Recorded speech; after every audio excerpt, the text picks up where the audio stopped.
అందరికీ నమస్కారం. ఇవాళ మనతో ప్రముఖ ఆధ్యాత్మికవేత్త ఆస్ట్రాలజర్ వంగర రవిశంకర్ శర్మ గారు మనతో ఉన్నారు. వారితో మాట్లాడదాం. గురుజీ నమస్కారం. నమస్తే అండి. గురుగారు, ముందుగా అసలు గణపతి యొక్క మహత్వం ఏంటి, అలాగే ఏ పూజ మనం మొదలుపెట్టినా కూడా ముందు వినాయకునికి పూజ చేస్తూ ఉంటాం. ముందుగా వినాయకునికి పూజ చేయాలి లేదా శివునికి పూజ చేయాలి, కాస్త వివరించండి. తప్పకుండా. అసలు చాలామందికి తెలియనటువంటి ఒక విషయం ఏంటంటే ఇది గణపతి పురాణంలోనే ఉందన్నమాట. గణపతి పురాణంలో ఈ విధంగా రాయబడింది. బ్రహ్మని, శివుణ్ణి, మరి విష్ణువుని, ఎవరైతే ఈ ముగ్గురు త్రిమూర్తులని ఈ భూమి మీదకి సృష్టించిందే గణపతి అన్నమాట. గణపతి ఒకరోజు ఇలా ఏమవుతుందంటే, ఒకసారి వ్యాస మహాముని అడుగుతాడన్నమాట. వ్యాస మహామునికి సాక్షాత్ బ్రహ్మే చెప్తాడు, మా ముగ్గురిని సృష్టించింది వచ్చేటప్పటికి, ఎందుకంటే రజోగుణం, తమోగుణం, సత్వగుణం అనే ముగ్గురు కారకాలు అన్నమాట. అంటే మూడు గుణాలకి కలిగినటువంటి మన ప్రపంచంలో ఎక్కడ చూసినా సరే ఎటువంటి గుణాలే ఉంటూ ఉంటాయి. అంటే ఒక సత్వగుణం అని వచ్చేటప్పటికి విష్ణువు, రజోగుణ కారకుడు వచ్చేటప్పటికి బ్రహ్మ, మరి అదేవిధంగా వచ్చేటప్పటికి మనకు మూఢ గుణానికి కారకుడు వచ్చేటప్పటికి శివుడు ఉంటాడు అన్నమాట. సత్వ రజోగుణ కారకుడు అన్నమాట. అన్న మూడు గుణాలకి త్రిగుణ కారకుడు వచ్చేటప్పటికి ఈ మూడు గుణాలు కలిగినటువంటి వాడే వచ్చేటప్పటికి గణేశుడు అన్నమాట. ఇది సాక్షాత్తు చెప్పింది బ్రహ్మే చెప్తాడన్నమాట. వ్యాస భగవానుడికి వచ్చేటప్పటికి, నేను ఎవరిని పూజిస్తే నా యొక్క కోరికలు, అసలు మీరు ఎలా పుట్టారు అని చెప్పి అడిగినప్పుడు తను చెప్పడం జరుగుతుంది అన్నమాట. ఇది సింప్లిఫైడ్ లాంగ్వేజ్లో చెప్తున్నాను. అప్పుడు బ్రహ్మ చెప్పడం జరుగుతుంది అన్నమాట. ఒకానొక సమయాన ఈ యొక్క సృష్టి ఆవిర్భావం జరిగినప్పుడు సాక్షాత్ గణేశుడే వచ్చేటప్పటికి ఈ మూడు గుణాలు తనలో ఉన్నాయి మొదట. ఎందుకంటే మనం కల్పం చూసినట్లయితే వీరు ఎవరైతే శివుడు కానీ లేకుండా బ్రహ్మ కానీ విష్ణువు కానీ జన్మించినటువంటి కల్పం ఏదైతే ఉందో, ఒక కల్పానికి ముందు వాడు ఈ యొక్క గణేశుడు అన్నమాట. మరి మనం చదువుకునేటువంటి ఈ యొక్క వ్రతకల్పాల్లో ఉన్నటువంటి కథ ఏంటి అంటే, ఈ కథ కూడా కరెక్టే. యాక్చువల్గా మనం చదివితే వచ్చేటప్పటికి సెకండ్ పార్ట్ ఆఫ్ కథగానే చదువుతాం దీన్ని. యాక్చువల్గా చెప్పాలంటే, ఒకానొక రోజు సాక్షాత్తు మన అమ్మవారు అడుగుతారన్నమాట. ఎవరిని? శివుని అడుగుతారు. స్వామి, మీరు అనునిత్యం మెడిటేషన్ చేస్తూ ఉంటారు కదా, ధ్యానిస్తూ ఉంటారు కదా, ఎవరిని ధ్యానిస్తూ ఉంటారు అంటే, అప్పుడు స్వామివారు ఎలా చెప్తారు అన్నమాట, శివుడు ఎలా చెప్తారు, నేను అనునిత్యం పూజించేది ఒకరినే. ఎవరిని అంటే ఏక మంత్రంతో పూజించదగినటువంటి వాడు, అన్ని మంత్రాలకి మూలమైనటువంటి వాడు, ఈ యొక్క భూమండలంలో అన్ని చరాచర జీవుల్ని తనలోనే కలిగినటువంటి వాడు, షడక్షరీ మంత్రాలు, అష్టాక్షరీ మంత్రాలు, అన్ని మంత్రాలకి మూలమైనటువంటి వాడు, ఈ యొక్క భూమండలాన్ని సృష్టించినటువంటి వాడు ఒక గణేశుడు. ఆ గణేశుడిని మేమందరం పూజిస్తుంటాము అని చెప్పి సాక్షాత్తు శివుడే చెప్తాడు. శివుడు వినాయకుడిని పూజిస్తాడు. శివుడు ఒక్కడే కాదు, శివుడు మరియు అదేవిధంగా విష్ణువు, బ్రహ్మ ముగ్గురు కలిసి పూజించేది, ఎప్పుడు ధ్యానించేది, ఎప్పుడు మీరు గమనించినట్లయితే శివుడు కానీ విష్ణువు కానీ బ్రహ్మ కానీ స్మరణ చేస్తూ ఉంటారు. ఎవరిని స్మరణ చేస్తూ ఉంటారు అంటే, పూజించేది గణేశుడినే పూజిస్తారు. గణేశుడిని ఎందుకు పూజిస్తారంటే, ఈ యొక్క భూమండలాన్ని సృష్టించి ఈ భూమండలంలో సృష్టిని మరియు దాని తర్వాత రెండోది వచ్చేటప్పటికి సంతతిని, అంటే మనకు భూమండలంలో సృష్టించిన వాడు బ్రహ్మ, పాలించేటువంటి వాడు విష్ణువు, మరి హరించేటువంటి వాడు హరుడు. ఈ మూడు గణాలని ముగ్గురిని సృష్టించి ముగ్గురికి ఈ యొక్క రెస్పాన్సిబిలిటీస్ ఏవైతే ఉన్నాయో ఆ రెస్పాన్సిబిలిటీస్ ఇచ్చినటువంటి వాడు ఎవరు అంటే గణేశుడు అన్నమాట. మరి గణేశుడు మన లేటర్ పార్ట్, మన వినాయక చవితి రోజు మనం ప్రతిరోజు చదువుతూ ఉంటాం, ప్రతి సంవత్సరం చదువుతూ ఉంటాం అన్నమాట.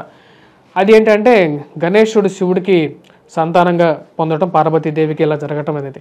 అది ఎలా జరిగింది అంటే, అప్పుడు పార్వతీదేవి ఇందాక నేను చెప్పినట్టుగా శివుడిని అడిగినప్పుడు, నాకు ఈ యొక్క సృష్టి రహస్యం తెలుసుకోవాలనుకుంది అన్నప్పుడు, నాకు బోధించండి సృష్టి రహస్యాన్ని, ఏ మంత్రం ద్వారా అయితే నేను ఈ యొక్క సృష్టి రహస్యాన్ని ఎలా తెలుసుకోగలుగుతాను అన్నప్పుడు సాక్షాత్తు శివుడే చెప్తాడు అన్నమాట. నన్ను పూజించడం వల్ల నీకు సృష్టి రహస్యం తెలియదు, నువ్వు పూజించాల్సింది గణేశుడిని పూజించినట్లయితే అప్పుడు నీకు సృష్టి రహస్యం తెలుస్తుందని చెప్పి మంత్రోచ్చారణ చెప్తాడు పార్వతీదేవికి.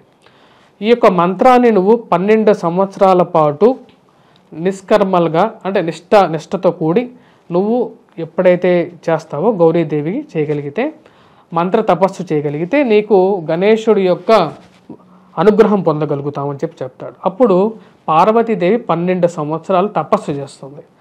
12 సంవత్సరాలు తపస్సు చేసిన తర్వాత గణేశుడు సాక్షాత్కరిస్తాడు. కొన్ని క్షణాలే, సెకండ్లే అమ్మవారికి దర్శనం ఇవ్వడం జరుగుతుంది. అప్పుడు అమ్మవారిని సంతుష్టుడైనటువంటి గణేశుడు అడుగుతాడనమాట, అమ్మ నువ్వు నా గురించి ఎందుకని ఇలా అడిగావు అంటే, ఎందుకు నువ్వు నా గురించి ప్రార్థించావు అంటే, అప్పుడు అమ్మవారు అడుగుతారు. ఏమని అడుగుతారంటే, నాకు మీకు ఏదైనా కోరిక ఉంటే కోరుకో అని చెప్పి అడిగితే, నా స్వామి నాకు ఎటువంటి కోరిక లేదు, నిన్ను చూడడం వల్లే నా యొక్క జన్మ అనేది ధన్యమైపోయింది అని చెప్పండి. లేదు నేను అడిగాను కాబట్టి నువ్వు కోరుకోవాలన్నప్పుడు అప్పుడు అమ్మవారు అడుగుతారు, నిన్ను నేను అనునిత్యం నాతో పాటే ఉంచుకోవాలి, ఎందుకంటే నీ యొక్క దివ్య మంగళ స్వరూపాన్ని నాతో పాటే ఉంచుకోవాలి కాబట్టి నువ్వు నాకు కొడుకుగా జన్మించు అని అడుగుతుంది. అంటే తదాస్తు అని చెప్పేసి స్వామివారు మాయమైపోతారు. ఆ విషయాన్ని తీసుకొచ్చేసేసి శివుడికి చెప్తుంది. అప్పుడు శివుడు అంటాడు, అమ్మ నువ్వు పార్వతి నువ్వెంతో పుణ్యాన్ని చేసుకుంటే కానీ స్వామివారు నీకు దర్శనం ఇవ్వరు, నీ యొక్క జన్మ అనేది ధన్యమైపోయింది.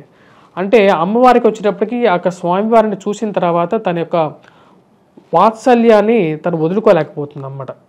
వాత్సల్యాన్ని వదులుకోలేక ఏం చేస్తుందంటే ఒక మట్టితో ఒక విగ్రహాన్ని తయారు చేసేసి 4 వైపుల దారులు ఉండేటువంటి ఒక స్థానాల్లో వినాయకుడిని ప్రతిష్ఠిస్తుంది. అదే సిద్ధి వినాయకుడు అంటారు, సిద్ధి వినాయకుడు అంటారు అన్నమాట.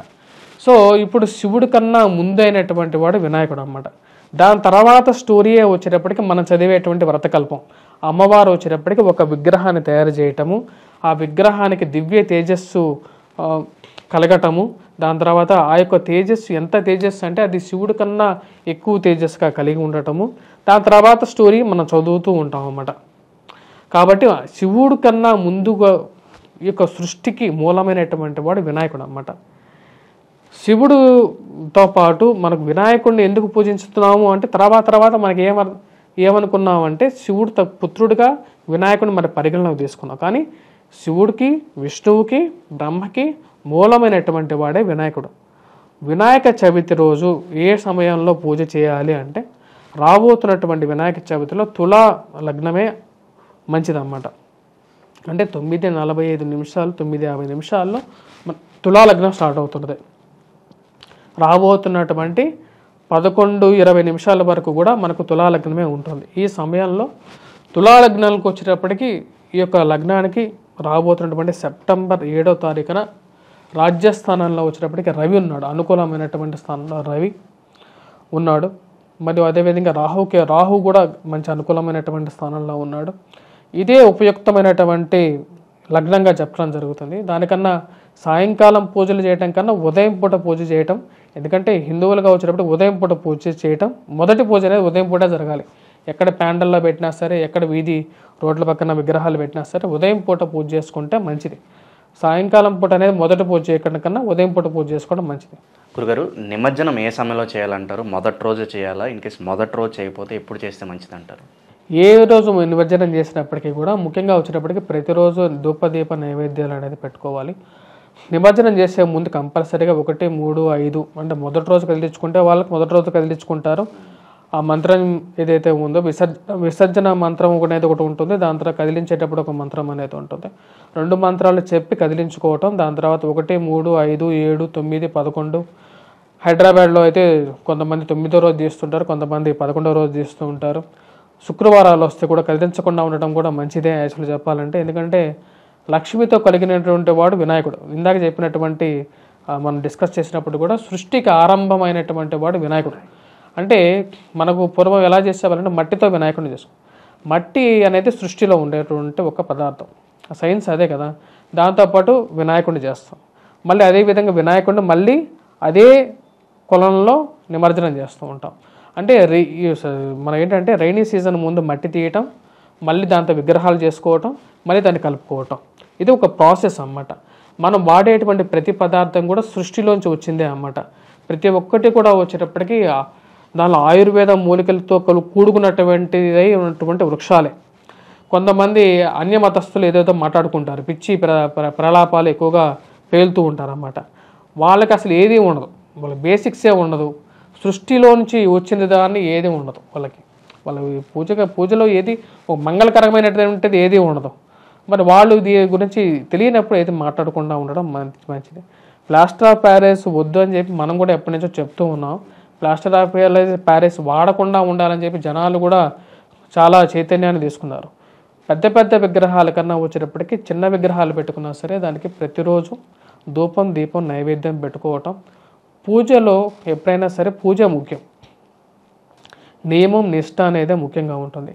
సాయంకాలం పూట ఎవరైతే విగ్రహాలు తీయాలనుకున్నారో సూర్యాస్తమయం ముందే పూజ తీసేసిన తర్వాత సూర్యాస్తమయం ముందే నిమజ్జనం చేసేస్తే మంచిది.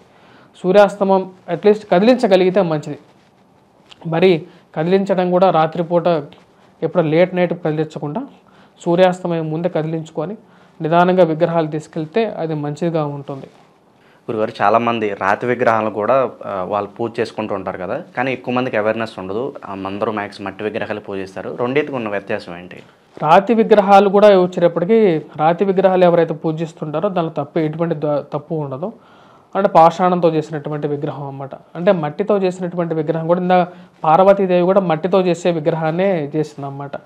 సో వినాయకుడు వచ్చేటప్పటికి సృష్టి కారకుడు అన్నమాట. అంటే సృష్టిలో ఉండేటువంటి ప్రతి ఒక్క వస్తువులోనూ వినాయకుడు అనేవాడు ఉంటాడు. సో వినాయకుడిని మట్టితో చేసిన పాషాణంతో చేసిన తప్పులేదు. కానీ పాషాణంతో అంటే రాయితో చేసినటువంటి విగ్రహం ఏదైతే ఉంటుందో దాన్ని చివరి రోజు వచ్చేటప్పటికి దాన్ని నీటితో మళ్ళీ అభిషేకంలాగా చేసేసేసి ఆ సమయానికి ఇస్తారు. లేకపోతే దాన్ని లేకుండా ప్రతిష్ఠించడం కానీ చేయాలి. లేకుండా ఆ విగ్రహాన్ని ఎక్కడ పెట్టుకుంటున్నారు అనేది విషయాన్ని కూడా పరిగణలోకి తీసుకోవాలన్నమాట. దేవాలయాల్లో విగ్రహానికి వచ్చేటప్పటికి అవన్నీ మంత్రోచ్చారణతో స్థాపించబడతాయి. అంటే పర్మనెంట్గా వచ్చేటప్పటికి స్థాపిస్తారు కాబట్టి వాటిని కదిలించకూడదు. అవి అక్కడే ఉంటాయి, వాటిని కదిలించడం అనేది ఉండదు. సో ఎందుకంటే వాటికి ఒక విగ్రహ స్థాపనకి ముహూర్త బలం, దాంతోపాటు యంత్ర స్థాపన ఇవన్నీ కూడా ఉంటాయి కాబట్టి అవిని కదిలించరు. ఓన్లీ మట్టి విగ్రహాలను కొట్టేటప్పటికి మనం తీసుకెళ్ళి దాన్ని నిమజ్జనం చేయటం, మళ్ళీ నవరాత్రులు జరపడం అనేది జరుగుతూ ఉంటుంది.